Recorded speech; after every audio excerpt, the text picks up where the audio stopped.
Good evening. We have a big subject today, a very pertinent, timely subject, Europe's global role in a fragmented world, diplomacy, leadership, and strategic autonomy. Now, the special about our panel is that we were all students in Bologna at SAIS Europe. And at that point in time, I think we already sat in these chairs here, right? Not here? No, okay. And at different times, Bert Koenders and myself, we were there at 79, 80, and Martin Eichtinger in 84, 85. And we're all Europeans. Bert is from the Netherlands, Martin is from Austria, and I'm from Germany. And our agenda tonight is, of course, discuss with you the subject and delve into it as Europeans with our big agenda ahead, but also kind of show what kind of journeys we take from being a student at SAIS in different professions. First of all, I need to say we all seem to have ended up in somewhat in the end of our professional career or towards the end. I don't know how long you still intend to go, but at the later phases in academic teaching. Martin Eichtinger, he is the director of the Vienna School of International Studies. We also call it the Diplomatic Academy. I think he spoke to some of you this morning already about the academy. We often work very closely with them together. And Bert today, now is also a professor. He's, I don't know how you pronounce that, Bert Koemens Chair in Koemens Chairs for Peace and Security and Law in the Leiden University. And I myself also teach here. I've been teaching since a long time, but I'm only allowed to teach one course, but we all end up in academic teaching towards the end of our, in the later stages of our professional life. But before that, we took different journeys. Now, let me just reflect on that. First, Martin, to you. Martin was so inspired by one of our famous professors at the time in Bologna, Alfred Grosser, very famous your professor teaching at Sciences Po, did research and from there went on to the diplomatic service in Austria. First assignment, quite an interesting one, being secretary to Foreign Minister Alois Moik, very important foreign minister in Austria to the European agenda. And from there on, he held his diplomatic assignments and ambassadorships in many different places, importantly in Romania as ambassador, in the UK as ambassador, and for a period of time also in Italy. And in between, in different quasi-political assignments or support assignments in the Ministry of Foreign Affairs, Labor as cultural attaché, and also as what you say, regional director or regional minister for, can you help me on that one? Social housing, labor market, healthcare, European and international affairs. Okay. So, again, a diverse career between diplomatic service and different assignments in ministries or in political services. Now, Bert, very similar. Bert went on after SAIS to work on for a short time at the European Commission and the UN. And I don't know exactly how, ended up in the political system, but then you were deputy for a long time, a member of House of Representatives, spokesperson for foreign affairs, trade and IFIs. Then you were Minister of Development Cooperation, 2007, 2010. Then later you were Minister of Foreign Affairs. And in between, you went off and had all kinds of assignments in the multilateral development world. Very, very importantly, as head of the multidimensional integrated stabilization mission in Mali, I remember him there, and then also in a similar assignment as head of UN operations in Côte d'Ivoire, important peacekeeping assignments. And in between a long range of different assignments at OSCE, at the World Bank, at the IMF, essentially taking on special assignments within the multilateral development assistance. Now, lastly, to me, I'm not a panelist here, but most of you I'm not really known yet because I haven't shown up in this academic year. I after SAIS, I went off fairly after the European Commission into the World Bank, had a long career in the World Bank for 23 years, including 10 years as senior manager. I was responsible for Southeast Europe after the second Bosnia-Herzegovina war and the Kosovo war, eventually returned to Europe and sat on all kinds of multilateral development judiciary system and started teaching here more intensely. So much for our journey from SAIS into professional world. So I suggest that we draw our attention to substantive issues, namely Europe and our fragmented world. And we have decided to choose 4 topics. The first topic, not surprisingly, Europe and the transatlantic relationship. The second topic, Europe and its neighborhood. Third, Europe and the global South. And fourth, Europe and the future of the rules-based international system. And the format we want to follow is the following. We will not ask him to give presentations. We feel you have often presentations in class, so we will do this more like a talk show. I will ask questions to the panelists. They answer. For a while, we go back and forth. We do 2 topics, Europe and the transatlantic relations and Europe in the neighborhood, and then we open it so you can chime in and do your questions. Then we turn back to Europe and the global South and Europe of the future of the world-based system, and we open it again. So why don't we charge ahead? And I will ask Bert first on the transatlantic relations. Those of us who watched the news the last days learned about the US national security strategy. And that strategy, certainly for the Europeans, is rather disconcerting. I just turned today to the verses in Germany, and the position is Europe, the United States, has turned away from Europe. The United States has turned away from the Ukraine. And Russia said they're very pleased. But can you give us some views as a former foreign minister? Yeah, and listen, I'm a little bit out of power right now. I think I think we all realize today, and those who follow the news, that we are an extremely important moment for Europe.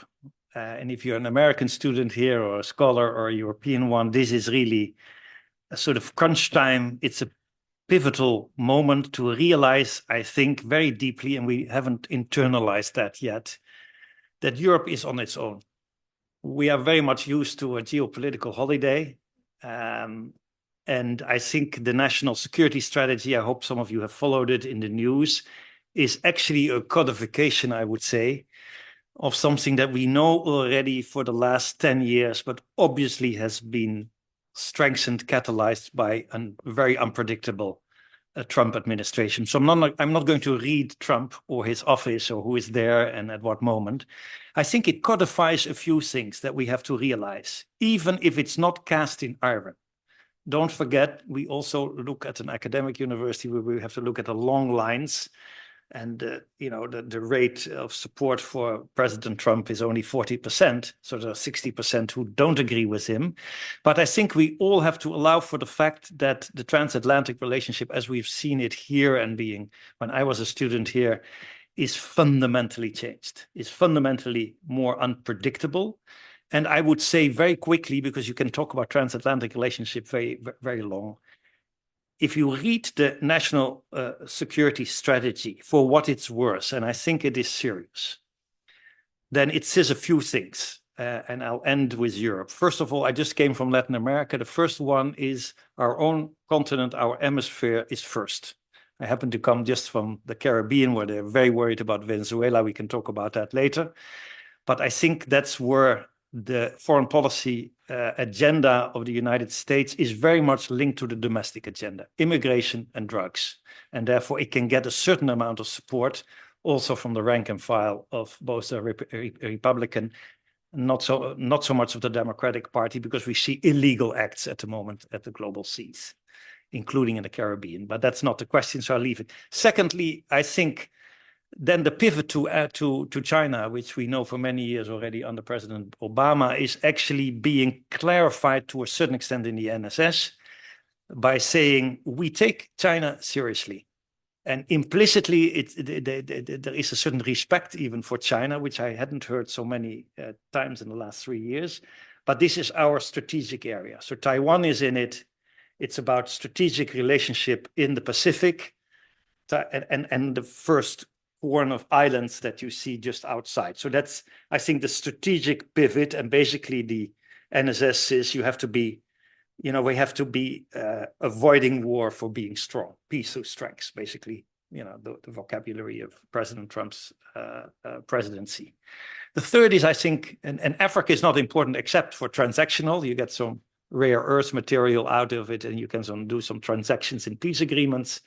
The Middle East has much less attention. No forever wars in Iraq, or make a deal with Saudi Arabia and so on and so forth. Obviously, for the time, I make this very simple. Sometimes policies in their narratives are simple. Most important is for us, is Europe. And I think a few things that we knew already, burden sharing, which I think has led to a waking up of Europe that they have to take responsibility for their own defense. So here, President Trump and his presidency, and also the one already for the last 10 years, I have to say, is basically, we are not going to pay anymore for a global international system. We want to profit from it. You burden share, but something else comes in right now. We also look down on you. In the Eurasian territory, you're still important. NATO is still a mentioning. But the honest thing is you're ruining your own societies. So basically, and that is what Vice President Vance has already said, I think, in the Munich Security Conference. And it's about our values, it's about democracy, and it's about what he calls patriotic parties. So basically, the analysis is Europe is weak, not only because it doesn't spend enough on defense, and therefore it actually is trying to do much more, but that's going maybe in the right direction, as the latest NATO summit in The Hague has shown. But we have a real issue with you as societies. Your society is weak. You're basically believing in transnational institutions like the EU. We're not going to deal with the EU. So you see all kind of meetings between Rubio and the foreign minister, obviously Secretary of State, and Callas is not taking place. You're actually, sorry for the word that I use it, but the president used it, you are screwing us. He has specific distrust of Germany, the largest economy there. And basically, they say that your human rights are not incorrect. You're censoring free speech, and you should give more room to patriotic parties. It's actually quite explicit in there, so I'm not making this up. So the ideological and value-oriented legitimacy of that policy becomes stronger. So I think what comes out of the NSS is, in essence, a discussion about values and about cooperation. Now, I won't talk too much because I'm sure there are questions around this, and there's so many dilemmas and so many questions that come out of it. But let me just mention a few things. One is, first of all, that Europe, which is still 500 million people, it's a big market, it's trying to get its act in order with all the weaknesses we see internally in our politics. In Germany, the coalitions are weak. In my own country, they're weak. You see it in the UK, not part of the European Union. And France is obviously very tricky. So we see a weakening of Europe, and at the same time, a need to strengthen its capacity and to gain time in its security dilemma on Ukraine. And let me end, not because I find it, but I know I have to be quick, otherwise you don't get to all the topics. Ukraine is obviously here the test of first order. All the other things are very important too. I'm very worried about the democratic recession in the world, including in the US, but in many other parts of the world. Think about China, Russia, and other places. There are now more autocracies than democracies in the world. But having said all that, which is, in my view, a crucial point of where we should put much more priority, the rule of law, come to that later. Ukraine is happening as we speak again, a sort of a performative diplomacy.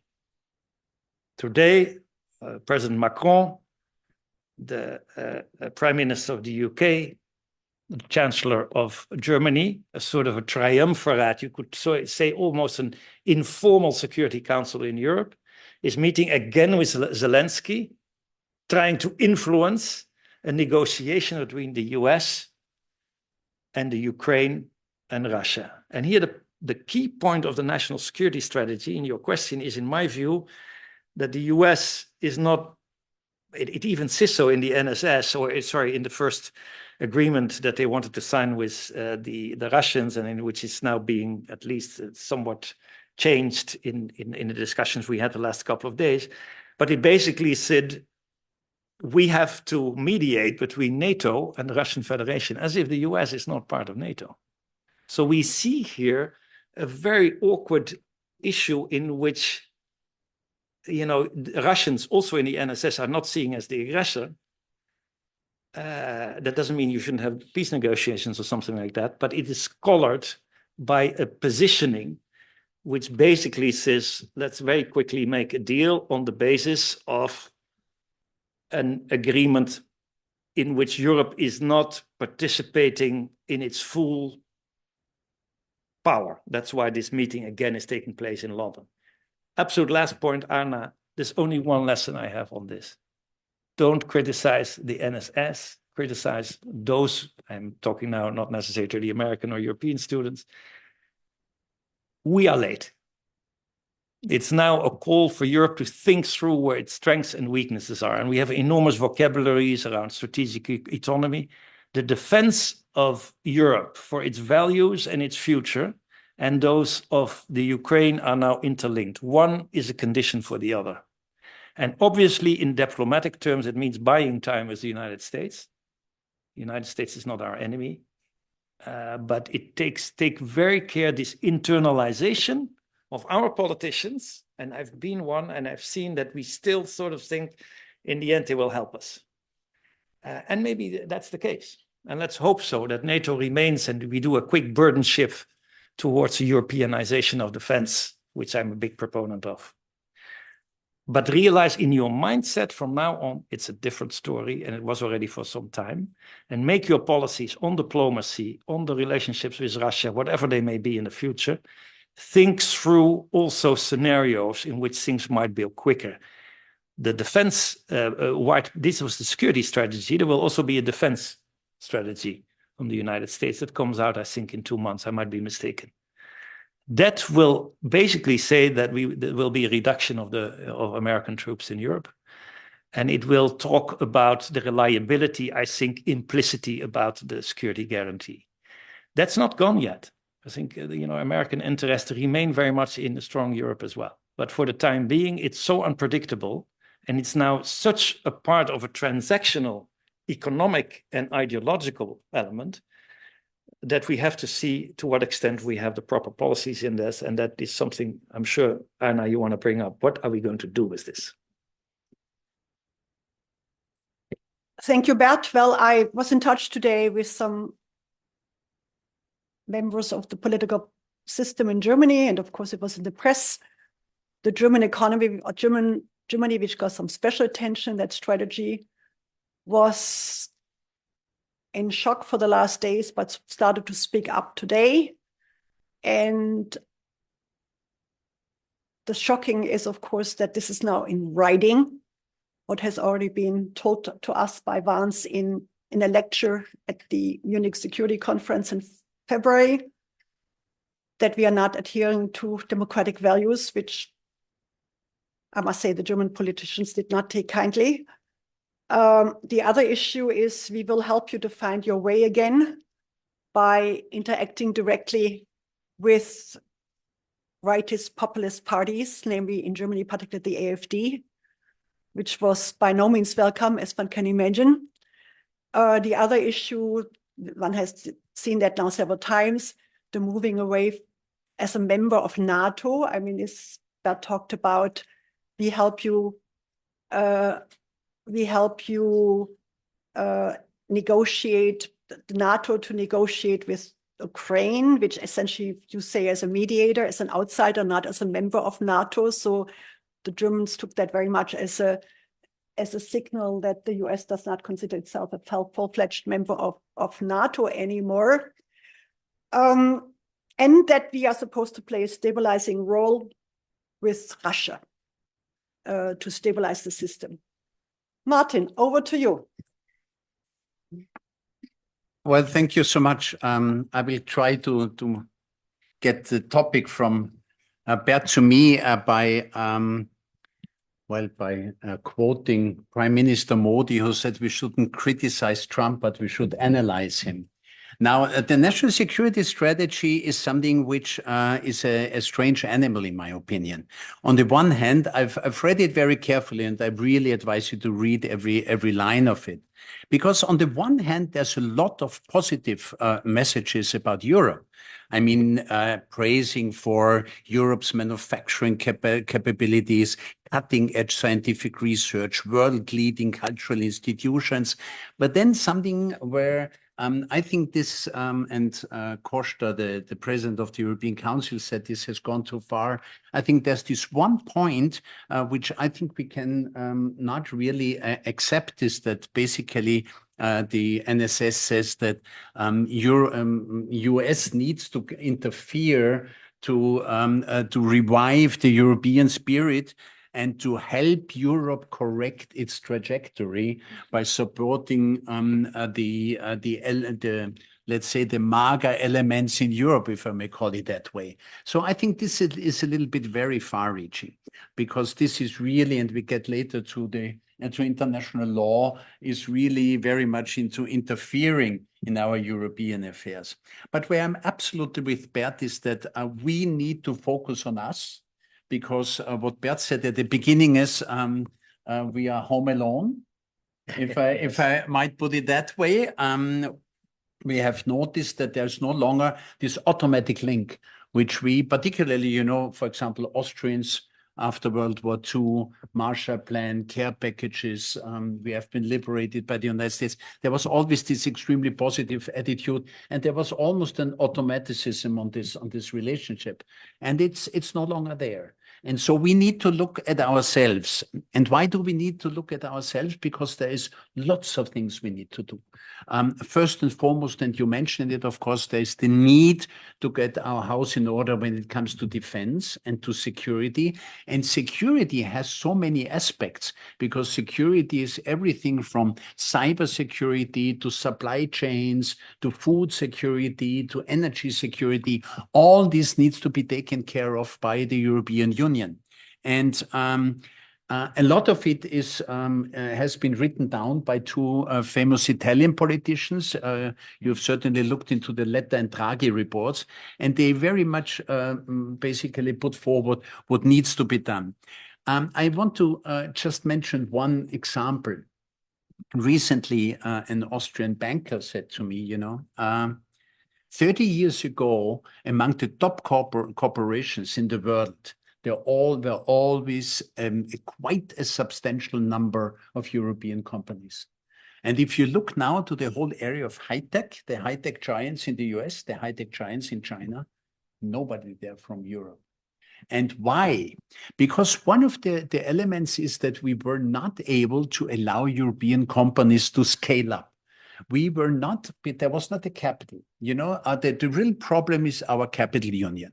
Now, the Commission has noticed that this is fundamentally important. And there's now, I understand, just recently has been a capital market package being presented by Ursula von der Leyen and by the Commission. But this is really something where we are lagging behind, because there's no capital market, there's no capital to really allow companies to become huge global players. So we are behind in this point. And this is kind of my introduction, because I'm now coming to what you said. Of course, the question is neighborhood. Why is this all important for our neighborhood policy? Because neighborhood policy is no longer something kind of let's say, a voluntary act by the European Union to enlarge, to bring in more family members. No, this time it is necessary, it's imperative in terms of geopolitical necessity. So suddenly we have realized that enlargement has a totally different component. Yes, we still believe that it's a merit-based system. You need to bring the countries into the European Union that have qualified, have made their reforms.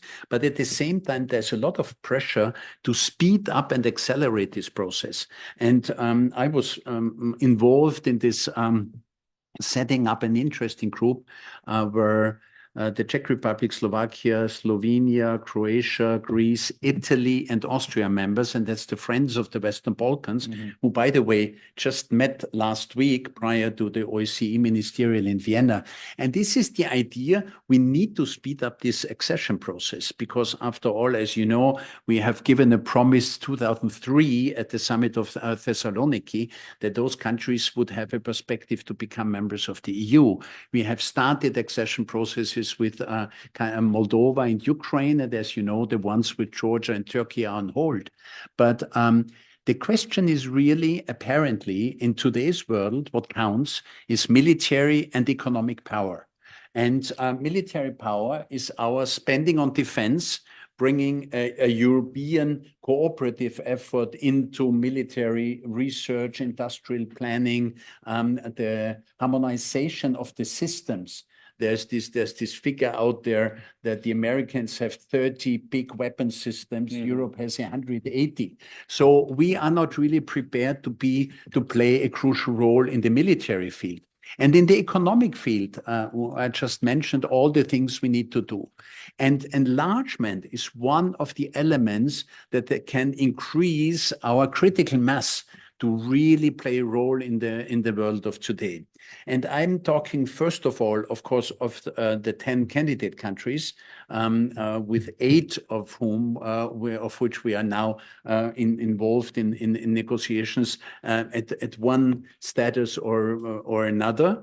But you will see actually at the forthcoming European summit, the crucial question, if we open up all the clusters with Moldova and Ukraine, and where we go with the other countries. You know that Montenegro and Albania are pretty far ahead. They want to finish 27, 28, the negotiations on the clusters and chapters to become members in 2030. So there is movement. There's more movement in the accession process than over the last 15 years happened in this very important procedure. So I think this is important. But, and this is my next argument, we should not only look at the 27 plus 10, meaning the accession countries, but we also need to look very closely at the Europeans who are, I would say, natural allies of us.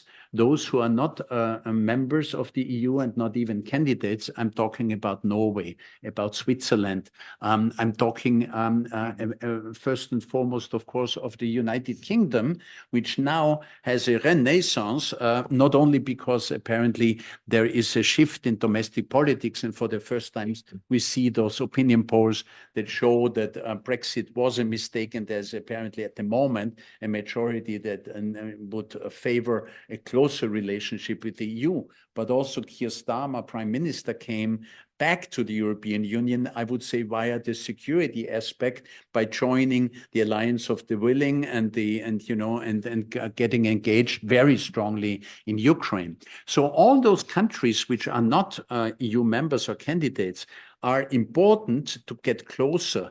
And I would not rule out that we see a more operative, more operational way in which the European political community, remember the idea of President Macron, which is by now, I think, 47 countries or so, it would make Europe an even greater critical mass in this overall global situation. I'm not saying that those countries would all necessarily become members of the EU, but it's the neighborhood which which we have to constantly also try to get closer to us, because if we can find allies there, we increase our weight as European Union, while at the same time we should reach out to the countries that are natural allies when it comes to our values. And now I'm talking about Canada, about South Korea, about Japan, about New Zealand, about Australia. So I think we need to really get up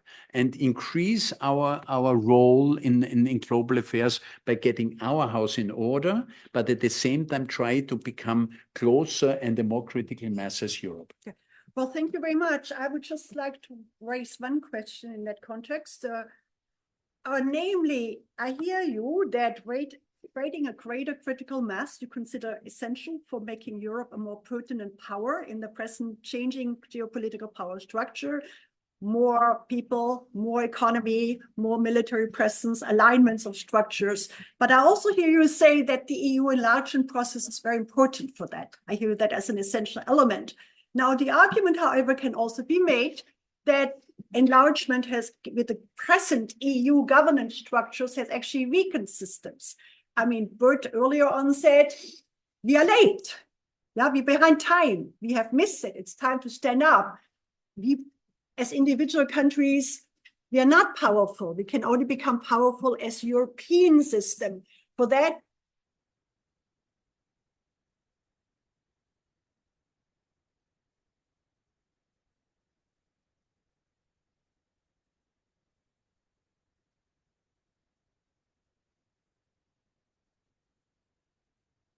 Wow, these are all very complex questions, ladies and gentlemen.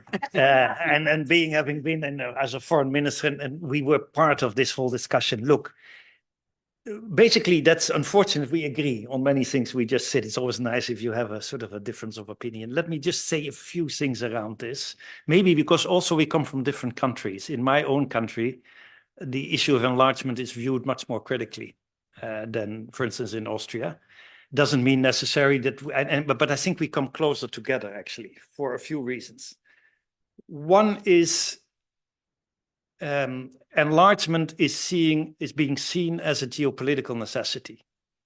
That happened actually also when we had the second wave of enlargement after the fall of the first wave of enlargement, or the second, I should say. We also had Greece and Portugal and so on, and Spain, but basically after the fall of the Berlin Wall. So that's basically the idea: we unify Europe, we enlarge it, we make it a larger space of economic growth, of prosperity, of a social market model. And this is geopolitically and geostrategically necessary, and it's also necessary because it's almost the fate of history. Now we have a situation with an existential issue around the return of classical warfare, First World War on stellars, they sometimes dig with drones, but territorial warfare in Europe that requires the need to avoid buffer states. We always had buffer states in which it wasn't clear what their future would be. Ukraine is one. In 2008, the decision was being made at the NATO summit to leave it open to ambiguity, which was disastrous. Basically saying Ukraine shall become a member of NATO, in this case, but we don't give it a map, an assistance plan. So immediately for the other side, if you wish, I don't want to put it overly simple, but it was an invitation to make sure that there would be an issue in Ukraine before there would be any NATO membership. So that we want to get rid of that ambiguity to begin with. And therefore there is a geostrategic necessity, and I agree with Dr. Eichtinger on this, Western Balkans, we added now Moldova and Ukraine, plus Georgia. And I think for that reason, we need a coalition to ensure that these countries become quicker member of the European Union. That's the one thing. The second point is we've learned from the past, especially regarding issues around values and the rule of law. We have an enormous problem with Hungary. Not because they have different views. Everybody is allowed to have different views. You don't have to have the same view about the future of European integration. But this is a direct undermining of the European Union, for instance, on the Ukraine policy. The first visit of Mr. Orban when he had the presidency was going to Moscow. So what it means is that you have to still remain pretty strict on the issue of the rule of law. That's number 2. That is the tension between these two. The third one is, how do you actually cope with an enlargement process that is required for geostrategic necessity? You don't want these countries also in a sort of a Russian circle of disinformation. Look to Moldova. That's why I think it's absolutely correct that that's a priority now, to make that a member of the European Union. And fortunately, the elections, very small, in Moldova led to a victory of the pro-European forces. You have to make sure that Europe itself changes. Because we see now one of the issues around the Letta report and the Draghi report and some issues around the immigration pact is that we are still, in many ways, not functioning in a way that is necessary in view of the fragmentation of the world order. So we need to make a step ahead. And nobody really dares to do the treaty change because we know there will be all kinds of issues in our domestic politics, including in my country, by the way. So it's a big difficulty how we deal with all this. And I would suggest the following. First of all, make sure that, and I agree here, make sure that that enlargement for geopolitical reasons is a priority. Second, make a coalition of countries, a coalition of the willing to support these countries to become a member. Look at the Ukraine. The fact that this big issue around corruption came out is also, it's not only a weakness, it's also a strengthening, because they finally have anti-corruption mechanisms, because they are in an association agreement with Europe. So that's the second. Make sure that it's not only looking at the textbook rules, although you shouldn't necessarily, when it comes to the rule of law, compromise on it, but making sure that it happens. Thirdly, the third is, it doesn't mean you can automatically say that all these countries can become a member or not. We know from the past that that's an enormous risk. Serbia is a good example. Before you know it, the European Union will not be able to function at all in a geopolitical important world. So fourthly, you have to think through quite pragmatically, unfortunately, diplomatically, politically, how you move on with the reform of Europe. For instance, on the quite a few proposals that many of you here in the classroom know and professors, is what reforms can you do quickly? Quickly is not the word for Europe, but we should. Without treaty change, for instance, majority voting in foreign policy, using the economic instrumentality of the treaty also for certain geopolitical issues. You can do more than you want, actually. It's not only Article 7 with Hungary, which is the nuclear option. It's also the way you discuss it actually in the council. But anyway, that's more of a detail, important detail. So make sure also that Europe, remains an actor that can actually take decisions.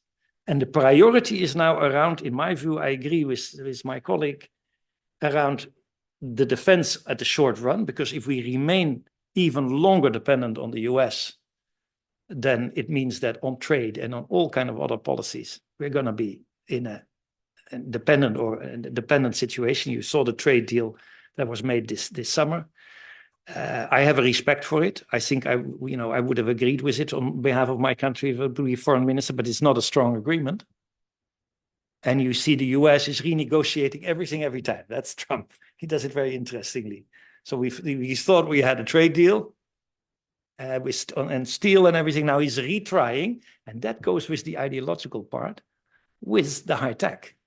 And high tech is the big question. Do we keep a majority, a sort of a perspective on projecting power, if you wish, in which we have a balance between production and regulation of artificial intelligence. Anyway, that leads me too much to another direction. But in final word, I would say, let's make sure that we have a policy for enlargement. We take it as a geostrategic necessity. We support also proactively that enlargement process, but make sure that at the same time, and we have lessons from the past, deepening and widening of the European Union doesn't go automatically together. That was the major mistake of the past. Short comment by Martin before we open. Yeah, I almost entirely agree without the fact that I think that in the past, deepening and widening went quite well. Because I think this is, if you look back to, for example, the Austrian membership, At the time, there was the idea that when you take in the neutrals, because we came in the group with Sweden and Finland, that this would mean an absolute blockage to any further developments in security policy, in foreign and security policy. No, no, quite the contrary. We have major advances in this field. And I think those who say we first need to deepen the integration, treaty change or less, but deepen before we enlarge, are very often those who really want to block enlargement and take it as an excuse and say deepening first and then only we can widen. Secondly, you said, maybe the public opinion on enlargement in Austria is so much better than in the Netherlands.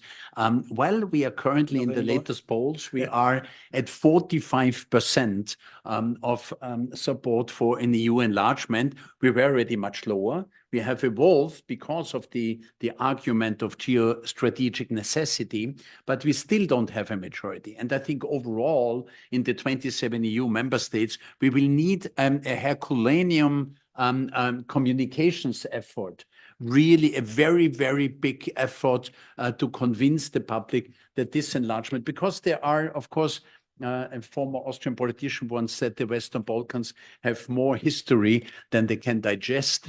The problem is really that, of course, there are lots of conflicts and potential conflicts in the Western Balkans, where, of course, enlargement would lead to a stabilization and would, when we take them in, we could also stabilize some of the things that are there still as potential conflicts.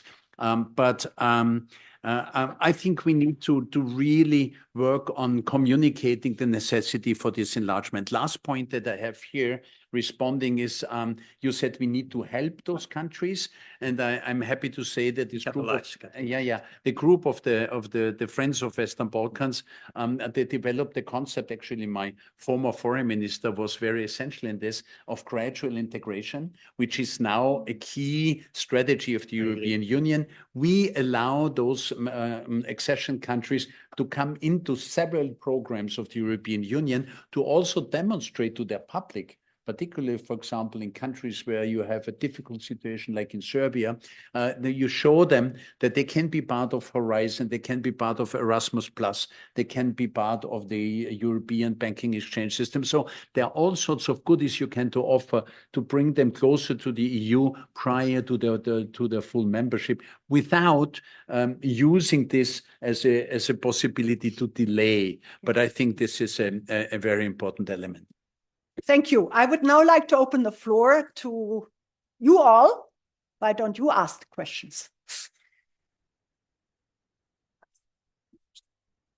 Just quickly introduce yourself and raise your question. Bitte. I'll stand up in this very busy room currently so that everybody can see me. Hi, I'm Yus. I'm from the Netherlands also. I have a question more about the security pillar, if you would call it like that, of, well, European security, basically.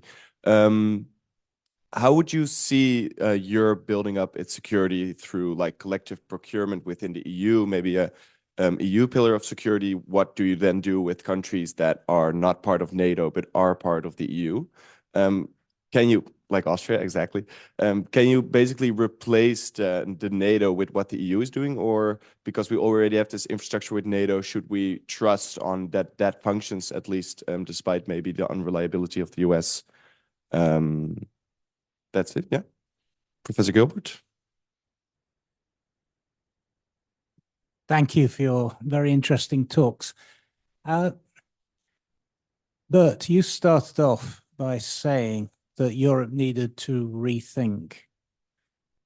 Isn't a policy which is based almost entirely on the idea of expanding Europe still further more of the same? Isn't it possible to rethink this and say that perhaps it would be more sensible even to retreat to a Europe whose values and whose democratic values were solid?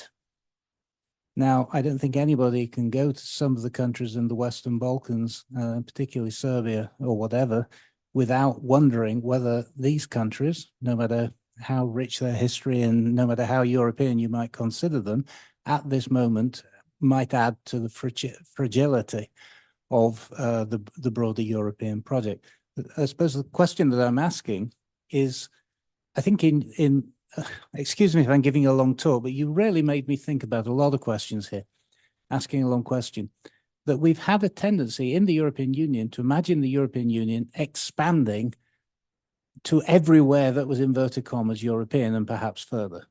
But perhaps we're running into a strategic realization that that's no longer possible, or at least is not possible with the existing degree of political organization that we possess in Europe. That would be my first question. And I think a second question could be applied economically, because I agreed with you, Dr. Eichtinger, that there is unquestionably no doubt that Europe needs to have bigger capital markets to be able to invest in order to scale up its countries and so forth. But doesn't that have implications for the amount of European capital which floods into the United States and keeps its budget deficits going? I mean, at the moment, EU countries own $4.39 trillion worth of European bonds. How does one get that investment back, if you see what I'm saying? Now, maybe that's me just showing my economic ignorance, but I actually don't think it is. Because we are investing, at present, European countries are investing in the debts which enable the United States to run ICE, and not investing in the infrastructure that we need in order to make the continent work. I actually think that's not an unfair way of putting it. So question mark, those are the two questions that I was saying.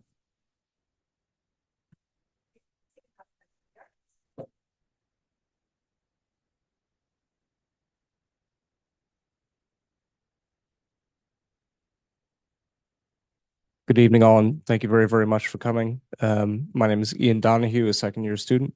My question pertains to the comments regarding the idea of buffer states, which I presume to be in reference to Russia specifically. Correct me if I'm wrong, but I was wondering if you could justify a little bit more deeply the argument that buffer states are not the solution, but instead expansion of the union is. And obviously, I think we touched on the fact that buffer states have not proven to be effective, but I'm wondering if there was a greater rationale behind expansion in the context of buffer states. Thank you.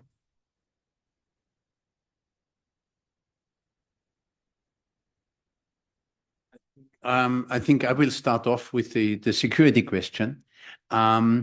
First of all, I have to say that Austria has taken quite I think a big change in the overall security policy, because we are now very clear about what Austrian neutrality means. Because it's basically restricted to 2 points which we have in our constitutional law, and this is not joining a military alliance and not allowing the stationing of foreign troops in Austria.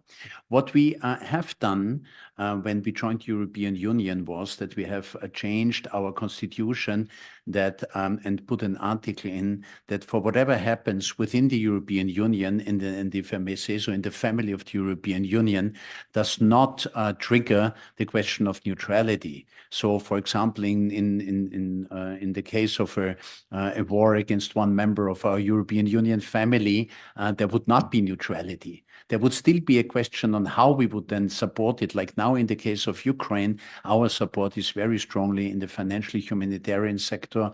We are not delivering weapons, so this is something which we don't do. But I don't think we have shown in the past that and the same, of course, held true now that Sweden and Finland are NATO members. It's a different ballgame. But if you look to the other countries that are neutral in the European Union, Ireland, Malta, Cyprus, we are all pretty much, we have secured that we will not be a hindrance in going to a further development of common security and foreign policy. So I think this is in response to your question.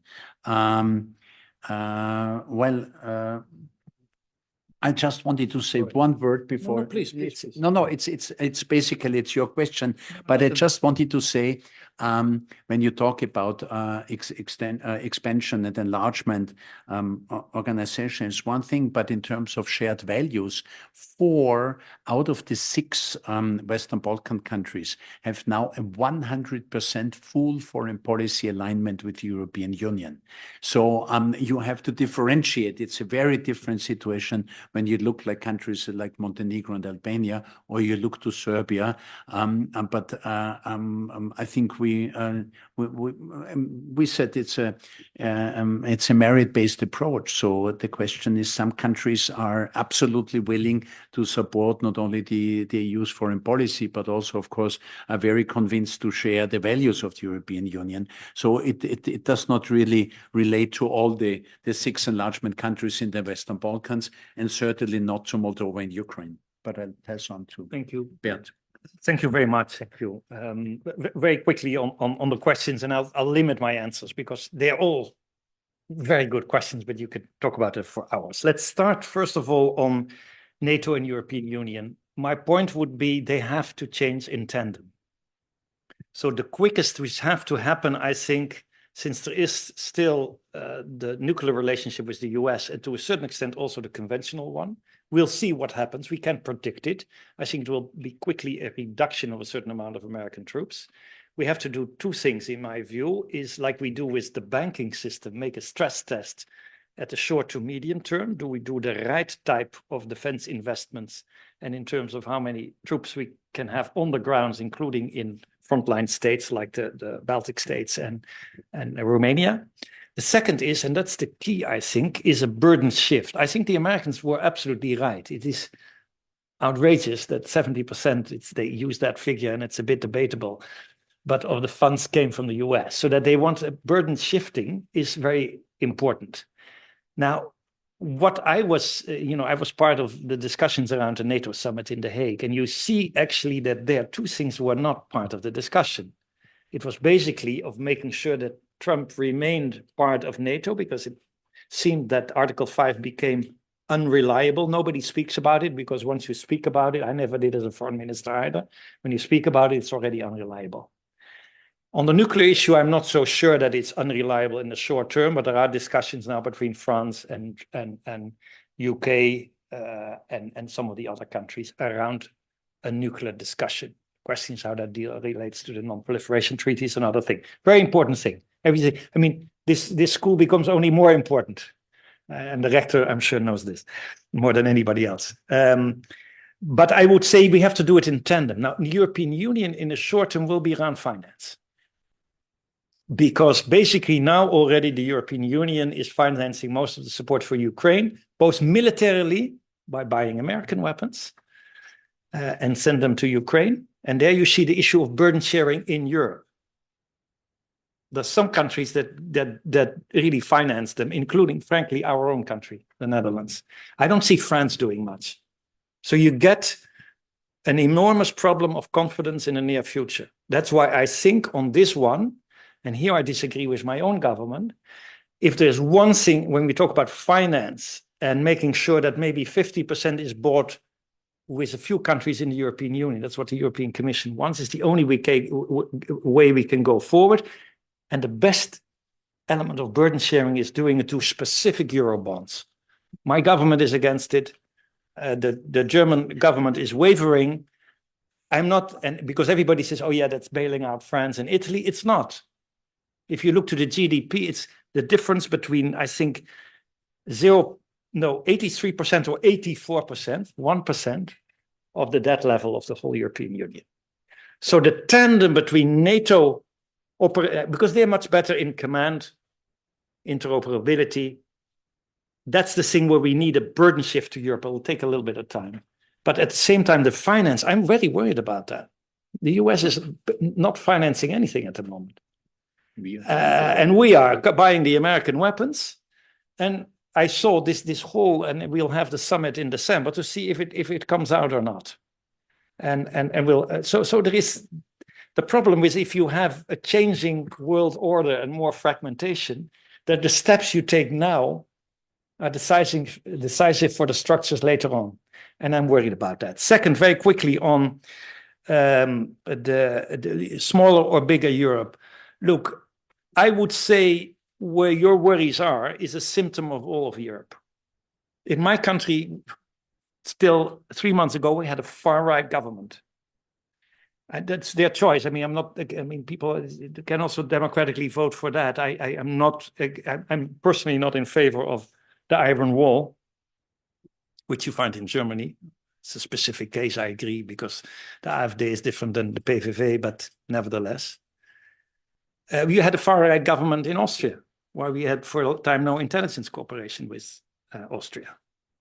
There were too many links there with the Russian government. So there is in every country, France, if we get a right-wing government in 2 years, it's a completely different ballgame of who we are. So the struggle, that's what I try to say, except for all the technocracies, about the soul of Europe.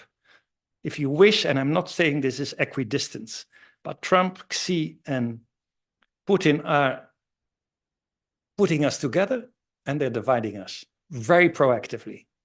And that is the key question, it's a political one in Europe. And therefore, and I'm glad that Arna is there.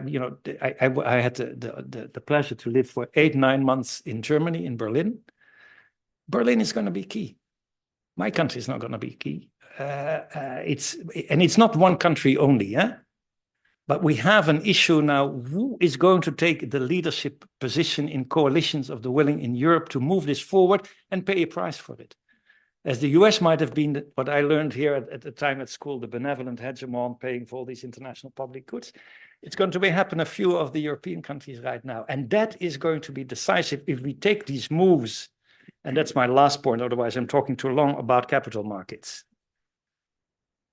I happen to be agreeing with you. If you want Letta, if you want Draghi, if you want capital markets and a single market to be integrated, I'm in favor of that. Again, we have to convince European governments, my country, that you need Eurobonds because that deepens the capital market and gives you an opportunity, and including even the international role of the euro. And I'm not thinking that it goes very quickly. Secondly, it's also very important. It's also very important to make sure that I'll stop because it's getting. It's on Eurobonds and it's on this one that it's important to work on that. I'm sorry, I can't follow it. It's okay. The question is.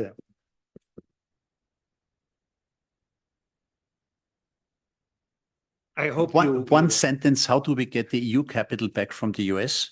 By having a capital market, large companies where it makes sense to invest. Why does the money go there? Because maybe it's an AI bubble, we don't know yet, but it goes there because there you can make money, and with the smaller European companies you cannot. This is the next subject. We talked about Europe and the transatlantic relationship. We talked about Europe in the neighborhood. Hey, Bert, topic close to your heart. Yes, given your Europe and the global South. You worked a lot as you were Minister of Development Cooperation, Minister of Foreign Affairs. You worked in many multilateral structures. What role we hear little about the global South these days, but a lot of things are happening. Over to you. Here's the risk too. A big question. Look, if you agree, not talk about if global South is a good term or not, because it includes Benin, where there was a coup d'etat. Fortunately, it wasn't succeed yesterday in Africa and China, and South Africa and Burundi. Why is it still a relevant term, although it's so different? So I'm more in favor of not using it than using it. But there are some elements that create the idea of a global South that has to do simply with some of our colonial past, in different degrees and in different sizes and in different histories. And the fact that many countries feel, maybe except China, because it's been part of the post-World War order, that they have been left out of the rule making and they're only rule takers. And that's in itself correct. All these countries themselves are obviously now multi-aligned. So they're hedging. They're working either with Europe or with Russia or with China, depending a bit on the security or the economic dimensions. That's one.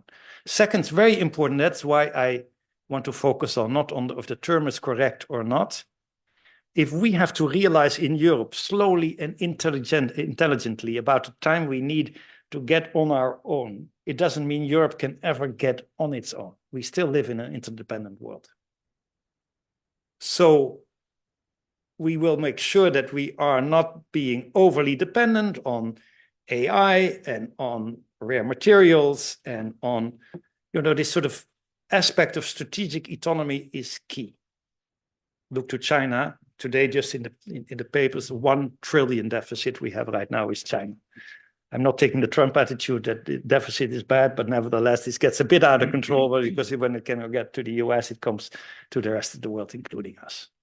Why do I think we should not only put different glasses on in that buying time with the US and realizing that we are on our own, is the fact that in the global south will be all the demographic growth, most of the economic growth. If we want to have the climate saved, the planet saved in our world, the Paris goals can only be reasonably organized in the global south because that's where the growth is. So you need cooperation in terms of green industrialization, in terms of cooperation, in terms of capital flows. And you need to think through what it means for Europe. I have 3 things why I think we should think about differently. And I'll make it a bit shorter because I know there are many questions, I'm sure. One is, and I'll focus on the most difficult part, Africa, because I've worked there a lot. 1 in 4 world citizens in 8 years' time will be African. 1 in 4. The average GDP purchasing parity in Africa is 7% from Europe. The potential for hydrogen, for green industrialization, the fact that they have some of these rare materials, even if they're all being operationalized and fabricated further in China, is in Africa. There is an enormous distrust after COVID because we have negative capital flows, so more capital flows out of Africa than inside Africa. It means that we need a strategy for many reasons that's in our own interest. That is maybe not a traditional charity development, we are better than them dependency narrative. It's very difficult for us because in the end it comes very quickly and the Africans feel it. Now I'm making a back generalization because of course, if you fly from Mali, where I lived, to Addis Ababa, it's 9.5 hours flight with completely different cultures and countries. But I would say, let's not forget about this whole development cooperation. Frankly, it is something that I really believe in if it's a catalyst and if it's coherent with some of our trade policies and our investment policies. But think through what the Africans say to us, yes, but the Chinese, they're at least open, they're not hypocritic. You go for your interests, but you put it in a value-oriented human rights language, but it doesn't help anything because we don't see anything happening. That's a bit fair and a bit unfair, but that's what it is. So I would say around 3 areas, Anna, we should particularly work. Is 1 about this whole issue about green industrialization, hydrogen, wind, and solar. It's a comparative advantage in Africa, but it requires risk capital, and there is enough, but we need to guarantee it. And we need to do some blending finance. I'm sure your courses, Anna, are working on that. And we have to make sure that we see the possibilities. If I look to some of the risk agencies, what they tell you about Africa, it's like you never could make any profit there. That's ridiculous. You see that Chinese and others are doing it. Secondly, AI, labor markets, shortage of labor here. The most interesting part where I saw was in Germany, actually, where even the right-wing parties basically are in favor of organized labor migrations because of the shortages. We now have a migration pact in the European Union. I won't go into the details, but elements of that are important. 1 to 4 people, it will be African. They will all be young.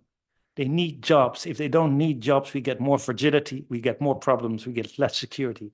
That's not that, and that's been researched. It's not simply a digital relationship, but nevertheless. And the third one is peace and security. We are today, and I'm pretty critical on that because I've worked as head of 2 peacekeeping missions. in Mali, and that was a failure, to be very honest. In Ivory Coast, it was a reasonable success, and in Mozambique, it was a reasonable success as well.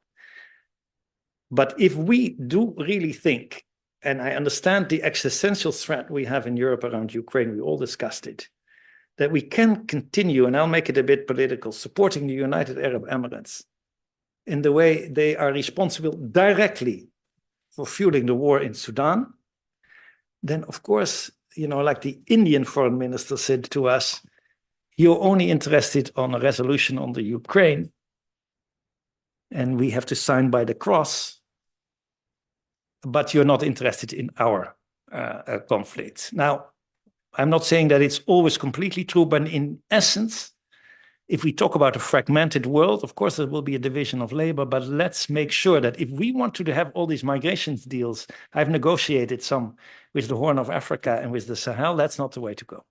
So around these three priorities and the fact that our future lies both in climate change, in the global south, I would think, change your glasses. I go to my foreign ministry and they say, you know, we have the first 1 to 9 is transatlantic relationships. I understand it's Europe, what we all discussed. And then maybe at point 10, let's have a mission to country action. Why?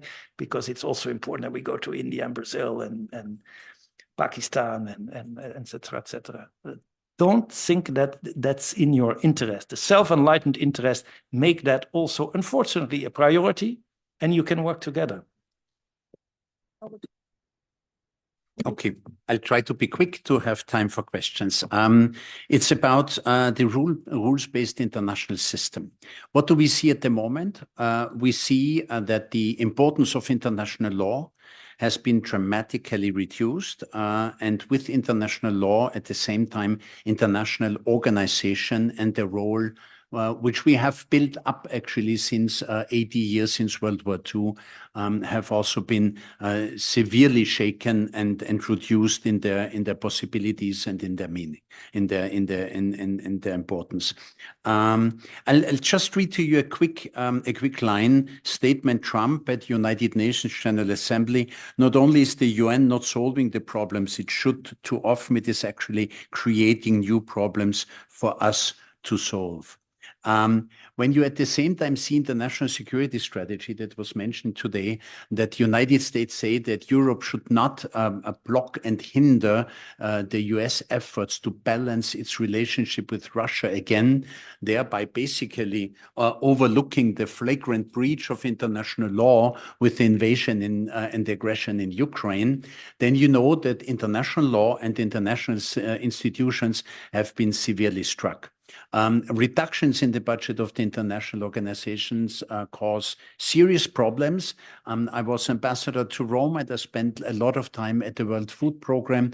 The World Food Program this year, because of the US budget cuts, but not only, I must say, other countries have reduced as well, went from $10 billion to $6 billion at a time when food shortage and food security would need much, much more in international efforts. They had to fire 6,000 of the 22,000 employees because of the cuts in the budgeting. I'm not going into UNHCR, WHO, UNESCO. I wanted to show World Food Program. Another area where you see the diminishing value of international rules is certainly the WTO. When you look at all this fluctuation in tariffs up and down very arbitrarily, negotiating with, in fact, military power, the usage of military power to enact trade regimes, threatening that if Europe basically, I mean, we accepted it that if Europe doesn't accept 15% of a tariff, that could have serious security consequences in the case of Ukraine. So this is a new ballgame. Last point that I want to mention is certainly the nuclear order, something which we have carefully crafted since World War II with the Non-Proliferation Treaty, an effort where Austria was very much involved in the treaty on the prohibition of nuclear weapons. And now with the threat threat of nuclear weapons by Putin. You see that other countries are thinking to acquire nuclear weapons because apparently this is how you can increase your international security situation. So I think for the international system, very worrisome. Small and medium-sized states like Austria totally rely on those international law and international structures. For us, it's the lifeline. If you're, the big saying of when the elephants trample the grass will be heard. This holds true for the small and medium-sized states. We need to try to get back. We will never get back fully to what we had before, but we should at least try to get the international structures on track again. We are of the opinion that each country should come forward and try to support international law and the international organizations. We certainly nationally have decided that we compete now for a non-permanent seat at the Security Council 27, 28. We want to contribute. Austria has always had great international lawyers, so we want to see a strengthening of international law again and of the international institutions. Thank you. Was that quick enough? Yes, but I will ask you a question.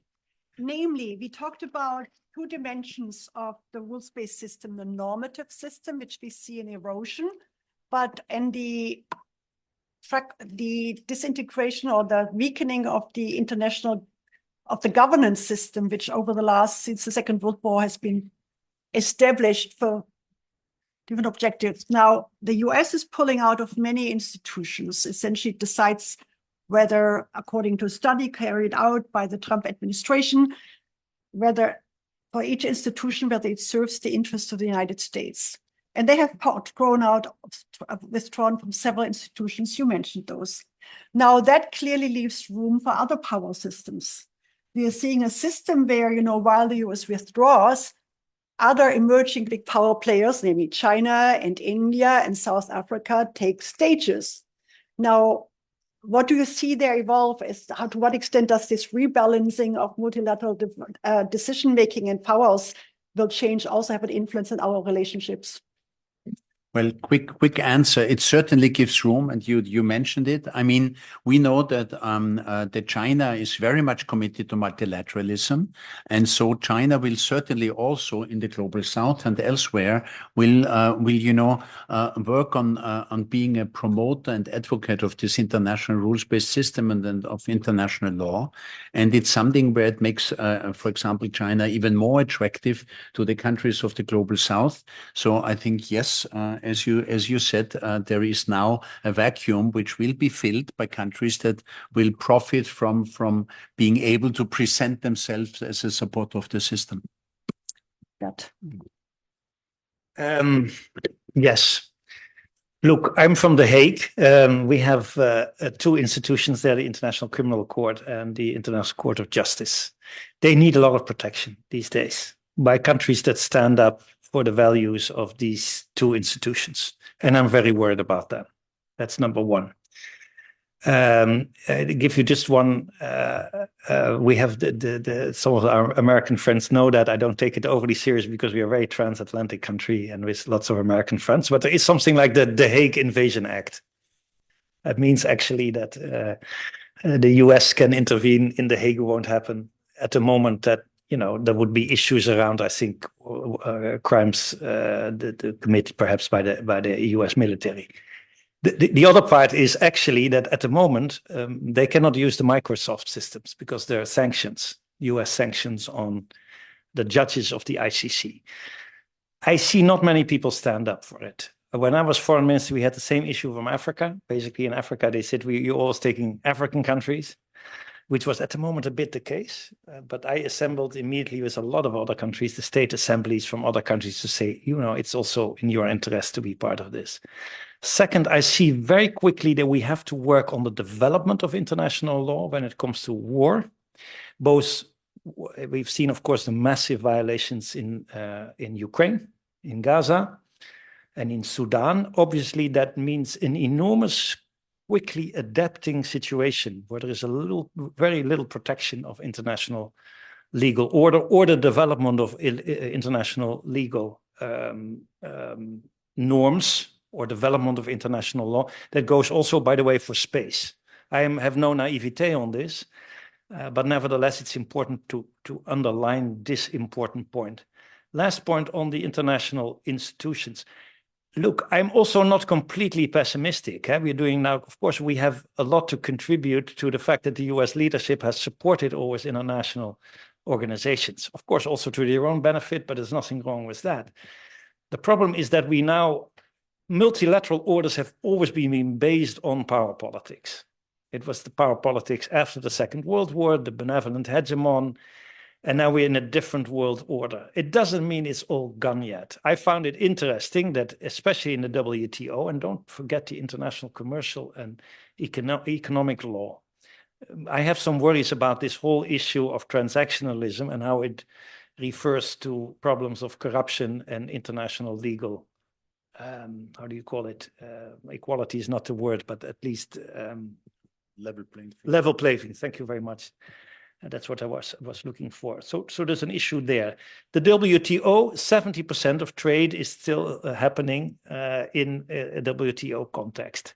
So it's not given up forever. I think the Europeans have, because we have such an interest in the development of multilateral institutions, I think we have to prioritize a few that are at great risk. I don't understand how a country can go out of the WHO 3 years after a pandemic, when we have just a pandemic treaty. We will not be out of this soon. The WHO is not the ideal organization, but it's the only one we have in this area.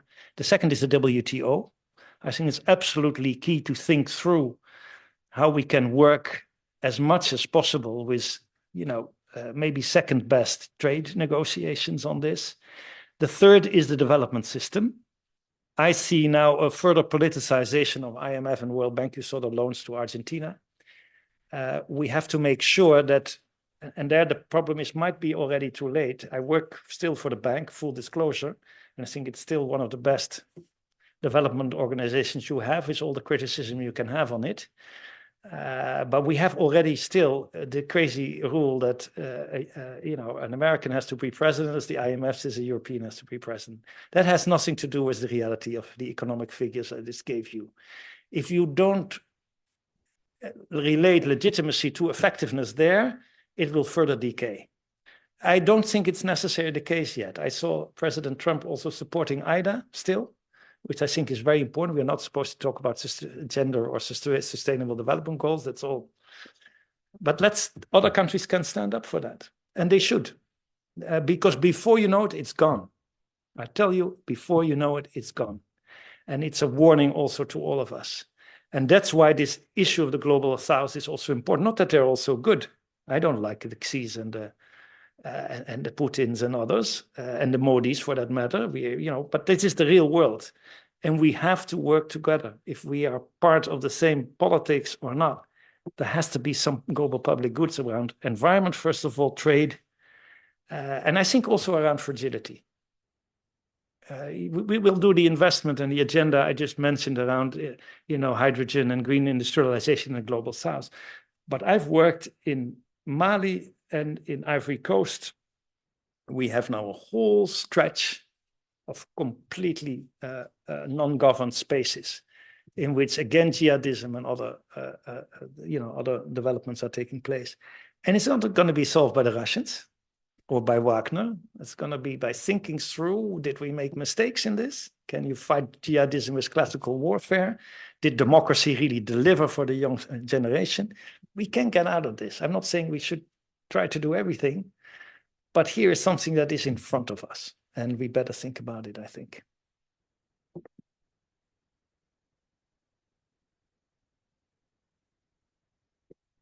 Oh,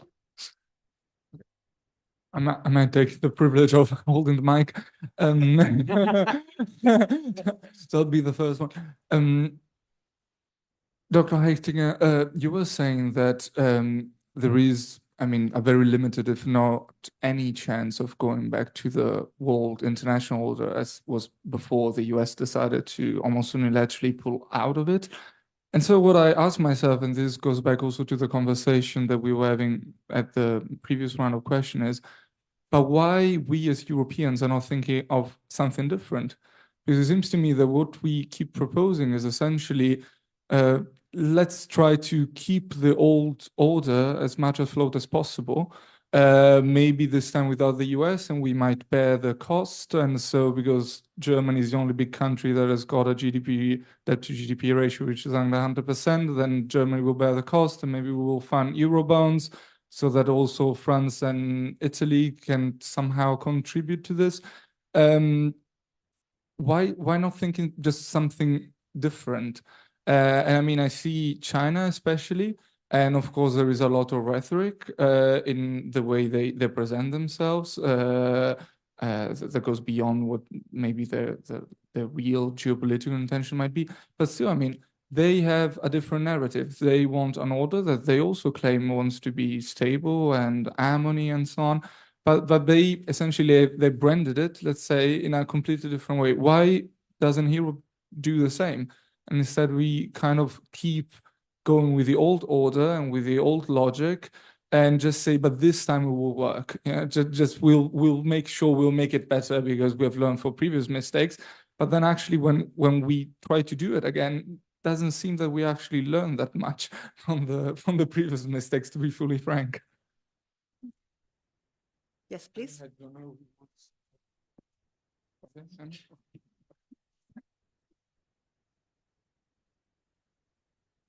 Yes, thanks for being here tonight. My name is Luc van der Linden, previously studied at Leiden University College. I had a quick question regarding the topic of the Global South and the budget cuts that were mentioned. I can assure you that here on campus, those students dreaming of a career in rural development and humanitarian affairs are kind of shocked by the budget cuts and the job prospects around it. But you mentioned that development funding can act as a catalyst, and certainly regarding diplomatic efforts and the fact that Africa and many global South economies are the economies of the future. With the budget cuts to USA, do you believe that Europe can foster the political will to fill that gap, possibly to further strengthen our position, given even our issues regarding defense spending, keeping our pension systems alive? Could Europe still muster the political will to fund global development? Hi, my name is Logan. Thank you all for being here as well. On a similar topic, and thank you for speaking on behalf of all development students because I share similar sentiments. On the idea of Africa being to the green industrialization of Africa.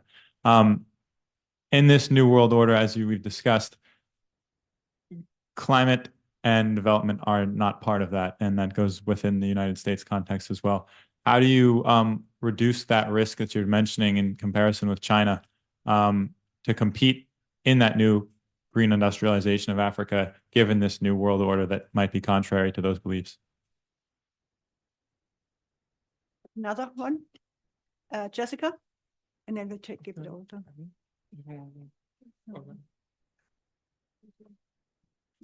Hello, very interesting discussion. I wanted to go back to Mr. Koenders' point on the climate cooperation, the Global South. How would you respond to critiques from developing countries regarding this climate cooperation? Because how I have understood their discourse about it is that it sounds like a green form of colonization all over again, where the global north has developed using these fossil fuels, and now we are restricting them from doing the same. Bert, you want to start? I Oh. think there was just one. Okay, yes, please.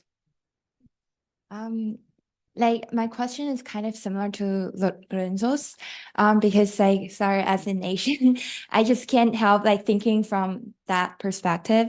And like, because like last month ago, like Mr. Paolo Gentiloni also came to this campus and delivered a talk, and the former Italian. Yeah, and I asked him about like EU's like attitudes toward China, and he's like although like the US is doing this and that, we still take them as a friend, and it's like of the EU's like the best interest to keep taking the US as a friend instead of a competitor. But like China somehow is always on a more, I don't know, on a more not very friendly side. So the EU like choose not to, really, kind of like open itself to China. And I found something really similar in today's talk, because I think one of you mentioned somehow the EU still expect the US at the last moment to say, oh, we are a helper, we are a hand to help. So I think that's very interesting, because so you talk about strategic autonomy of EU. But thinking about this reliance to the US, like what kind of strategic autonomy are we talking about? Yeah, and also as Lorenzo mentioned, why not there can be a different way of thinking about things. And China, I admit, China's obsessed with Taiwan and stuff, but how it doesn't really affect the Europeans, right? And I'm just saying, yeah, well, what's the European way of thinking about China? Yeah, thank you. Thank you. Okay. Bert, you want to start on the with the Do, development? do you allow me to do it in Telegram style? Because otherwise Yes, there's yes, such yes. complex I do. questions. Look, on your first question, we should turn, yes. Can I just say Telegram style, defend and innovate? The multilateral system is partly, I mean, the UN is something we cannot figure out another one necessarily. We can think about other ways of dealing with the Security Council, of enlarging it with all its problems. We can think about international banks like the World Bank and the IMF, in which the shareholders would be different. Not an easy avenue. There will be innovation at the same time. It will not be the same institutions. There is now a fossil fuel new arrangement between some countries in the West and Colombia and certain countries in the global south. I'm sure there will be new coalitions of the willing. The system will not remain the same because the underlying power positions change. Doesn't mean that everything has to change. We also have to defend certain things. Short answer, I'm sure it's a lot to be criticized about it, but anyway.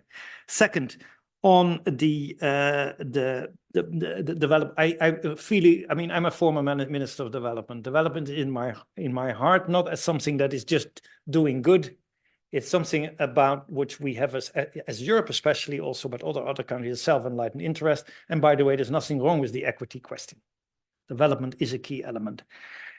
To be very short on this one, also very important, the struggle is still on. I think the traditional development cooperation will be reduced. I think it's wrong. But it's still, in many countries, an element of discussion. In my own country, in your country, with a new government, just, the new government agreement, which when it ever comes in the Netherlands, we'll see, actually says it should increase again because of the political parties that supported that. What did I mean as a catalyst? Never the assumption was that development cooperation could reduce poverty. So you catalyze it in order to ensure that it's coherent with policies. You had aid for trade. I'm not saying that's the best necessarily. There are issues around in which it is something that can help, and it has made enormous progress in countries. Think about issues around education, women's education, maternal mortality, which is not the best. Look at the MDGs and SDGs. You can prove, and here we have in Arna a much better expert than I, because she has done the recent stuff. But development cooperation is positive and makes a difference. Depends how you do it. Yes, I mean, if you put it in the wrong governments with budget support, maybe it doesn't. So first of all, yes, it should stay. Secondly, it should be done maybe also partly different. And thirdly, and that's the most key point, the key point now is in a new narrative which should be added to this. And here I take your question immediately also. It should not be a greenwashing or a new colonization of the global south. It should be, because there you're absolutely right. If you look to the figures of economic growth in the last 20, 30 years, you will see immediately that most of the countries in Africa and Latin America, in terms of percentage of the world economy, remain the same. It's India and China that are expanding because they remained in the same international division of labor, namely the stuff that the others are taking out. Now, that could happen with the green industrialization as well. It depends, again, with development cooperation, with blending finance, and how you do it. And that goes too far into a discussion for this afternoon. We're happy to talk about it elsewhere, but it talks about value chains in developing countries. It depends on how you finance them. It also means that in the meantime, you're not giving new protectionist measures. Example, CBAM. We correctly say to exclude CO2 leakage, where we put a border on our European borders by basically saying, you know, if you do something with the same amount of CO2 or with the same amount of pollution, then of course it needs a tariff. That's correct. But if you do that tomorrow to Mozambique, which makes steel, and to Zambia, then it will cost an enormous amount of jobs and economic potential. So if we are only protectionist and we don't use any transformation finance and you know, giving more time to adjust to this, yeah, obviously it's going to be green colonization. Again, much more to be said about it, but not in view of the time. Then on, so that's the kind. On China, let me assure you that I have a big problem with the issue that there is, and it started off especially in the US, where you see it sometimes also here, that this growing nationalism and inward-lookingness looks into both Europe, China, and the US as automatic competitors. And they before you know, they start looking alike. The same type of industrial policies, the terms of military technological developments that they need, because you need first, you know, the technology to go into the military point, et cetera, et cetera. So I think we're living in an interdependent world. We can never decouple also from China, and we shouldn't. It doesn't take away a few things. It doesn't take away that I'm not so much talking about Taiwan, because that's an issue in itself. I mean, we're talking about international law in the Philippines, that China is definitely not allowing for international law to be respected. But there are many other countries that don't respect international law either, and that's not good. But I would say this: in a new world disorder, there is some sense of being, you know, in certain areas strategically autonomous. And the first and foremost country that wants that is China. China wants to be basically autonomous by 2025. And it massively has its economic policy geared towards that, including, and that's the problem, an economic model which is very, very low on local demand, on social security, on a social contract. So that's why at the moment for Europe, it is almost impossible to come to a fair trade agreement with China, because, you know, we have now a deficit of 1 trillion, subsidized partly, and that leads to the issues we're talking about. It doesn't mean that we couldn't work around guidelines, because, for instance, on green cars, I have to say that some of the developments and the protectionism in Europe, I don't understand. We want greening our economy, and then we say, because it's for the future of our car industry. Well, I happen to disagree with that. It's in this case, understandably, a protection of the German workers. But again, there, you need transition times. Anyway, I just want to say, let's not recreate an enormous neo-nationalism and bloc formation. We realize at the same time, to be very honest, that we have China spying and stealing of patents in Europe. But I think it is our role in Europe to create guardrails. And I'm not talking about Russia and Ukraine, because that makes it too complicated. I hope I quickly did the questions. There's much more to be said about it, from my side at least. Yeah, I'll really keep it to 3 minutes. First of all, I think we have to stand up for international law. And secondly, yes, the institutions will have to change. And, you know, the new Secretary General of the United Nations to be elected next year will certainly need to face this idea that the Security Council does no longer reflect the current situation of the world. So we need to do something about the institutions. And Bert was talking about several institutions. There needs to be a lot of reform. But the principle that we all abide by international rules, I think this needs to be upheld. And the European Union has a majority of voters who support this idea. So I think this needs to be said. Secondly, very quickly, I think this is the first debate for months that I've been in, where so far the word migration has not come over our lips. But I would just like to say on the day where the ministers of the interior of the EU have agreed in Brussels on a new package on migration laws and rules, this is something that should be mentioned because, of course, it is one of the elements also relating to the Global South that we have not discussed. Last thing that I wanted to say to international institutions, they are also indispensable because if you, for example, take the United Nations, it's the only international organization where literally everybody is there when it comes to political debate, and we need it for humanitarian aid, we need it for development cooperation, we need it for the climate change program, so it's indispensable. But we will need to have a lot of changes in this in the future. Thank you. Well, thank you. And maybe just permit me to add 2 thoughts on the development process and on developing countries. I think we are already prior to the Trump administration in a process of realignments of parts of our world with new global actors. I mean, obviously China, India, to some extent Russia, to a lesser extent South Africa. Why do I say that? In my professional world, I work a lot with boards of international financial institutions, not just the World Bank, but the Asian Development Bank, the European Bank for Reconstruction, etc., on the board level. One witnesses a different discussion there.